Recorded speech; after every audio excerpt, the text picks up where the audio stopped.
Profesori Ibrahim Gashi, shumë faleminderit që pranuat ftesën për të biseduar në prag të pavarësisë së Kosovës. Ju keni qenë në 2008 njëri ndër nënkryetarët e Kuvendit të Kosovës dhe po ashtu ke qenë njëri nga 120 deputetët që keni nënshkruar deklaratën e pavarësisë së Kosovës. A mund të na flisni pak, doja të ktheheshim në retrospektivë dhe të kujtojmë pikërisht atë ditë.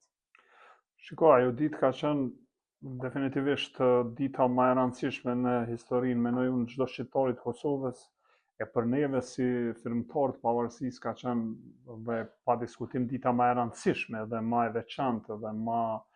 domethënë, mbreslonse në biografinë tonë. Ajo ditë që nga mëngjesi ka qenë për mua, ka qenë shumë, se ne kemi qenë legjislaturë e re, sa po ishim zgjedhë, dhe na erdhi fati që domethënë disa muaj më vonë të përgatitemi për shpallën e pavarësisë dhe në veçanti kryesia e parlamentit ishte më e impenjuar, më e angazhuar për të përgatitur atë ceremoni dhe atë akt të shpalljes së pavarësisë. Dhe sa po filloi dita, emocionet ishin shumë të përzira. Drejt me thonë, secili ne kishim një histori familjare që përbënin qatë totalin, përbënin qatë tërsinë e historisë kombëtare, të sfidave të gjata, të vujtjeve të gjata, të përsekutimeve të gjata, të sakrificave të gjata, qoftë kolektive, qoftë individuale, dhe normalisht atë ditë gjitha ato në një mënyrë në kujtesën e secilit, po besoj punëtimin e mbaj shumë mend, kur kemi marshu në mëngjes, jemi nisën krejt kryesia e parlamentit me shku me bo homazhe në Prekaz, ka qenë një ditë e acartë që shedim të gjithë, kemi mri atje për të kap agjendën, domethënë në ora 9 kemi qenë në Prekaz, kemi vendosur kulora lulesh në varrezat, në varrin e komandantit edhe të familjes, dhe jemi kthy në Prishtinë dhe pastaj dita ka fillu, po them ka qenë një dinamike jashtëzakonshme për ta përmbush krejt atë agjendën. Në ora 11 kryesia e parlamentit ka pas mbledhje, në cilën është caktuar rendi i ditës për seancën solemne të orës 15. Dhe kështu ne kemi qenë edhe të angazhuar, edhe të, si me thonë, të emocionuar. Emocionet përzira. Përzira shumë, nuk kemi ditë fort me u gëzu. Ndoshta gëzimi ka fillu tek mbrëmje, kur kemi fillu me po qytetarë të i festu, edhe ne kemi festu, jemi bashku o me familjet o me shoqëri. Kështu që, po them, për mu, po besoj për gjithë kolegët që kanë qenë deputetët atë legjislaturë dhe atë ditë, ka qenë dita më e veçantë në jetën tonë, dhe e tillë do të mbetet. Sigurisht, për mua edhe si historian ka qenë ndoshta dyfish edhe më e veçantë për shkak se unë e kam ditë atë trajektorën e gjatë, e kam studiu gjatë, që nga luftrat ballkanike, ku e kam pas specializim kryesor dhe pastaj krejt shekullin 20, duke qenë profesor i historisë shekullit 20, i kam shpjeguar të gjitha ato ngjarje, të gjitha ato lëvizje, të gjitha ato protagonistë të atyre lëvizjeve, dhe për një moment ato të vinë krejt në kokë. Tashi dhe ty të vetja të duket shumë i vogël, po në njëjtën kohë edhe shumë me fat, që ti do të tavulosësh atë lëvizje. Si ishte ndjenja kur e nënshkrua deklaratën? Përbes është kogja vështirë me e përshkru. Ka qenë, domethënë, ka qenë për neve si kryesi e parlamentit, ka qenë kogja ndjenje e përzirë dhe kogja me përgjegjësi të madhe. Apo na jetë seanca krejt që e kishim planifiku, mos po ka ndonjë provokim, ne atëherë kishim deputet serb që nuk unë personalisht s'kam pas, ne s'kemi pas informacione të tilla. Mbase shërbimet e këto mund të kenë pas ndonjë indikacion, por ne jo. Po ne kishim hallin e protokollit, apo shkon gjithçka sipas protokollit, tani me rotacion derisa dilnin anëtarë tjerë të kryesisë, duhej u udhëheq për disa minuta, ka rënë edhe mu me udhëheq seancën, dhe isa kolegët e kanë bënë në shkrytarje kolegë tjerë. Kështu që ka qenë ditë shumë e ngarkume, po të njëjtën kohë edhe ditë shumë e veçantë edhe pa diskutim ditë tepër e rëndësishme. A keni qenë dëshmitar të ndonjë takimi kështu prapas skenave që kanë ndodhur që qytetarët nuk e dinë, opinioni që nuk e dinë për atë ta minutat ose për atë periudhën disa ditore derisa erdhi vendimi që 17 shkurti do të jetë. Me qenë krejti dita e sinqert, pavarësisë. kryesia e parlamentit nuk është se ka marrë pjesë në atë grupin e ngushtë, ka marrë pjesë vetëm kryetari dhe ne kemi pas informacione nga kryetari i parlamentit, atëherë zoti Krasniqi, dhe aty kanë qenë kryeministri dhe presidenti, pra 3 nivelet më të larta të shtetit dhe një grup i asistentëve që i kanë ndihmu ata, jo tër kryesia e parlamentit, por ne një ditë përpara kemi ditë disa gjëra, domethënë kemi pas të qartë protokollin, e kemi ditë si do duket, domethënë si duket flamuri, si do duket himni, pa tekst, po si do të ashtu. Disa informacione bazike ne i kemi pas para se mi pas opinioni, po jo më shumë se një ditë më herët. Sepse ju e dini që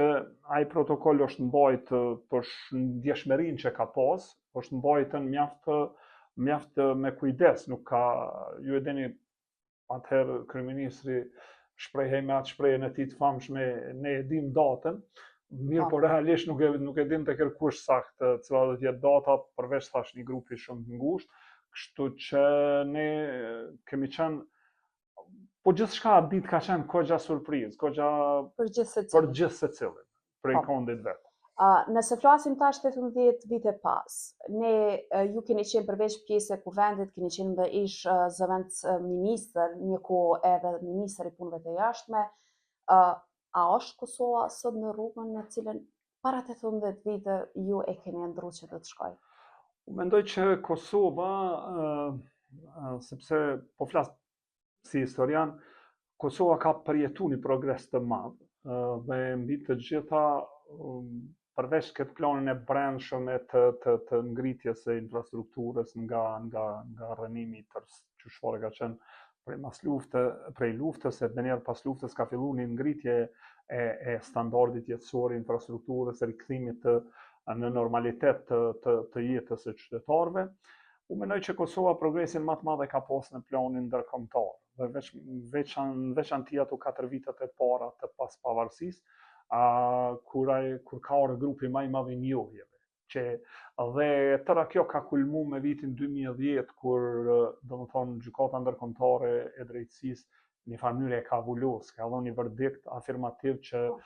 shpallja e pavarësisë Kosovës nuk ka qenë në kundërshtim me të drejtën ndërkombëtare. Dhe mendoj që kjo është e arritura më e madhe për çat fazën e parë të krijimit të ndërtimit të shtetit. Pastaj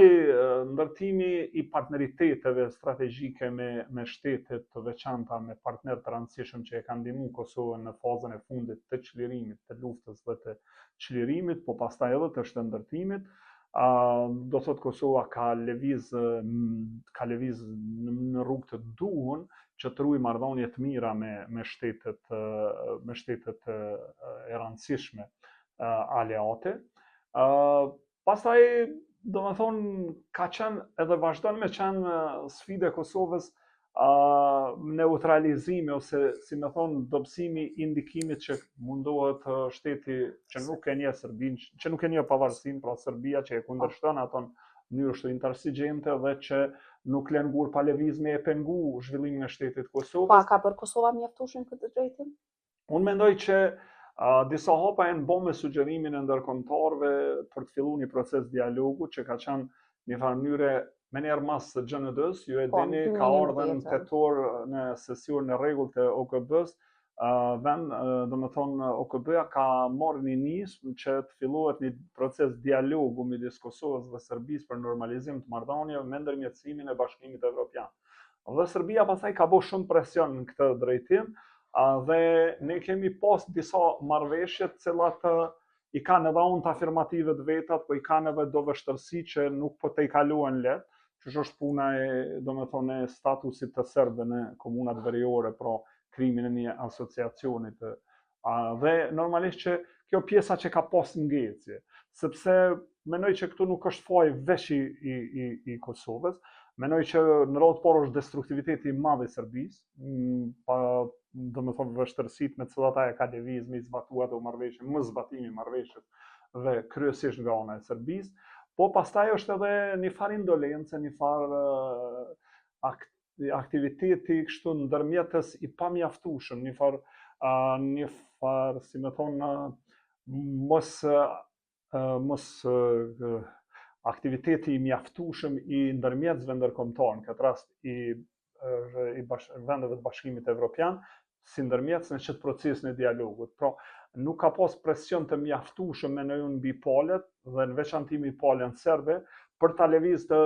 të proces matutje. Dhe ky proces ka pas ngecjet ndoshta me një farë, kushtimisht po them, me një farë sabotimit palëve, mos me shku drejt pikave të vështira të këtij procesi dhe të një indolencë të bashkësisë ndërkombëtare. Por do doja pak të flisnim për gjendje politike të brendshme, para se të vazhdojmë tutje për atë të jashtme. Si e shihni ju sot, 18 vite pas? Kemi pasur sanksione nga Bashkimi Evropian, pikërisht që kanë ardhur për shkak zhvillimeve të 2023-s, dhe e cila është cënuar dhe është sulmuar sovranitetin në një pjesë të Kosovës, mirë po në fund ne u sankcionuam jo Serbia. Si e shihni jo vetëm rastin e Banjskës, siç ndodhi, po e gjithë politika tani që është aktualisht në Kosovë, si e shihni do të thotë edhe spektrin politik në cilën tani aktualisht. Unë mendoj që Banjska veç e ka shpërfaq fytyrën e vërtetë të Serbisë. Dhe në fakt në atë, si më thon, mendjen e tyre të smuar të mund në raport me Kosovën, ata një farë mënyre e ndrojnë rikthimin e tyre dhe në çfarë formë që ta minojnë shtetin e Kosovës me veprime të tilla terroriste dhe me agresion. Mirë po, unë mendoj që ajo formë e veprimit Serbisë do t'i takojë të kaluarës. Serbia nuk do të provojë, domethënë që ta sfidojë rendin ndërkombëtar në një pikë të ndjeshme ku është prezent ushtarakisht dhe politikisht, po sidomos ushtarakisht NATO. Mendoj që ai ka qenë testi më i rëndë ndaj mirë po ndonjëherë edhe pala kosovare, domethënë ndoshta e koordinuar, po ndoshta jo mjaftueshëm me bashkësinë ndërkombëtare, ka bërë disa veprime që janë interpretuar nga miqtë e Serbisë, kudo qofshin ata nëpër instanca vendimore ndërkombëtare, janë interpretuar si faj i Kosovës. Dhe normalisht që ajo që ka, domethënë, ndeshkimi që është dashur marrë Serbia për Banjskën nuk ka ndodhur. Përkundrazi, domethënë, siç thatë edhe ju, është ndeshku Kosova. Kjo nuk është e mirë, unë mendoj që një politikë e jashtme, e thash në fillim, me fokus rujtjen e aleancave, rujtjen e partneritetit me vende strategjike, është shumë e nevojshme. A është Kosova sot në atë aleancë të fortë siç ka qenë 2008? Unë mendoj që unë shpresoj që do të rikthehet me qeverinë e re, uroj edhe shpresoj, sepse kjo do të ishte mirë nëse ndodhe kundërta, përndryshe në mandatin e kaluar të kësaj qeverie kemi pa edhe momente kur s'ka pas koordinim, kemi pa edhe momente ka pak të spodi, si me thonë, dhe kemi pa thjesht një sidomos, mendoj unë, në zhgënjyse për miqët tonë, për partnerët tonë, ka qenë humbja e një viti të tërë, mos konstituimi i institucioneve që ka ardhur si rezultati çka po diunë, interesa ngushta politike, për mos me thonë ndryshe. Dhe sigurisht që këto nuk kanë qenë ditë më të mira tona në planin e rujtjes së partneritetit me miqt. Unë po shpresoj që qeveria e re, tash e cila edhe ka tash, si me thonë, fuqinë numerike dhe ka fuqinë e votës së qytetarëve, do ta rikoperoj ato që na ka mungu. Një pjesë, siç e pa, me sankcione vjen hjek, Shtetet e Bashkuara të Amerikës me atë planin përkatësisht zbatimin e programit të Ministrisë Mbrojtjes treguan që Ballkani Perëndimor dhe me theks veçantë Kosovën do ta kenë në fokus. Pastaj edhe krijimi i bordit paqes nga ana e presidentit Trump dhe ftesa për Kosovën dhe Shqipërinë, por jo për Serbinë, duhet marrë në mënyrë afirmative që ne jemi edhe matutje vazhdojmë me qenë pjesë e miq, po mendoj një partneriteti strategjik. Tani po them gjitha këto mbojnë me besu që qeveria nuk ka, domethënë, alternativë, po duhet të rikthehet koordinimit të plot me shtetet partnere dhe këtu para se gjithashtu duke po fuqinë që po imponon në rendin global Shtetet e Bashkuara të Amerikës, ne mund të konsiderojmë ose duhet besoj dhe po them që duhet të konsiderojmë që jemi me fat, që jemi në anën e të rreshtuar drejt, sepse kjo aleancë në vitet 90 na ka shpëtu nga gjenocidi, kjo aleancë në vitet fillim të domethënë shekullit na ka ndihmu me shpall pavarësi. Ne e dim çka kanë demonstratat e 2004-s kanë qenë një minim me tendencë me pamundësu shpalljen e pavarësisë, por ka qenë një ndërhyrje brillante e diplomacisë amerikane, që atë mëtën standardet para statusit, e ka shëndru në standardet dhe statusi, ju e dini ai misioni Grossmanit. Dhe kemi ardhur ajo, unë mendoj që edhe tash duhet të lënë krejt dhe mendoj që s'ka partia